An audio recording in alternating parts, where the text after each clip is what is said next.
তারাকে বিদেশ থেকে সৌদির থেকে আইছে আজকে 6 মাস হয়েছে, একবার আইসা পড়ছে। আর চালম আমার কাহা লাগে দুবাই থেকে আইছে 4 মাস, চুরিতে শুধু 1 মাস হয়েছে।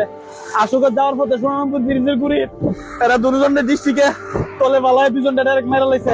সামান্য একটু ভুলের জন্য মুহূর্তেই শেষ হয়ে গেল দুই প্রবাসীর জীবন। জানা গেছে ব্রাহ্মণবাড়িয়ার আশুগঞ্জ উপজেলার সোনারামপুর ব্রিজ সংলগ্ন এলাকায় ভয়াবহ সড়ক দুর্ঘটনায় প্রাণ হারিয়েছেন দুই প্রবাস ফেরত বন্ধু। জুম্মার নামাজ পড়ে বাড়ি ফেরার পথেই মর্মান্তিকভাবে শেষ হয়ে গেল তাদের জীবনের গল্প। হৃদয় বিদারক এই ঘটনায় এলাকায় নেমে এসেছে শোকের ছায়া।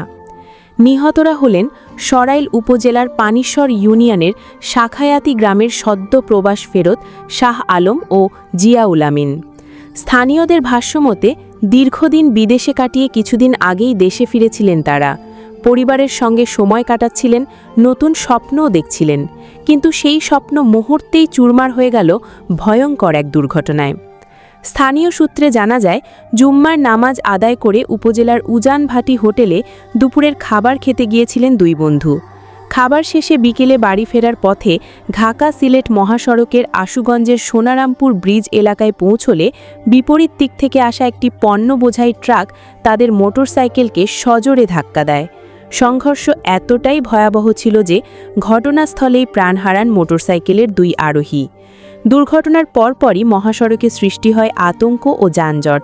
স্থানীয় লোকজন ছুটে এসে উদ্ধার কাজ শুরু করেন। পরে খবর পেয়ে আশুগঞ্জ থানার পুলিশ ঘটনাস্থলে পৌঁছে পরিস্থিতি নিয়ন্ত্রণে আনে।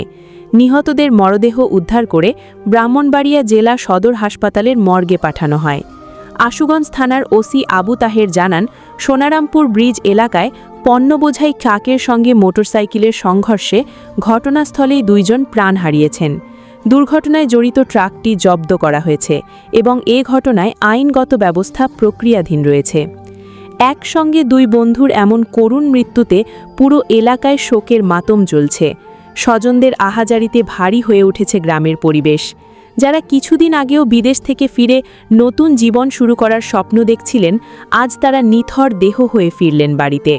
ঢাকা সিলেট মহাসড়কের আরেকটি মর্মান্তিক দুর্ঘটনা আবারও মনে করিয়ে দিল, এক মুহূর্তের অসতর্কতা কেড়ে নিতে পারে বহু পরিবারের হাসি। দর্শক, প্রবাসী দুই বন্ধুর মৃত্যুর জন্য কি শুধু ট্রাক ড্রাইভার দায়ী, নাকি মোটরসাইকেল ড্রাইভারও দায়ী ছিল? এই নিয়ে আপনার মন্তব্য জানিয়ে দিন কমেন্ট বক্সে। ভিডিওটি ভালো লাগলে লাইক ও শেয়ার করুন। ধন্যবাদ।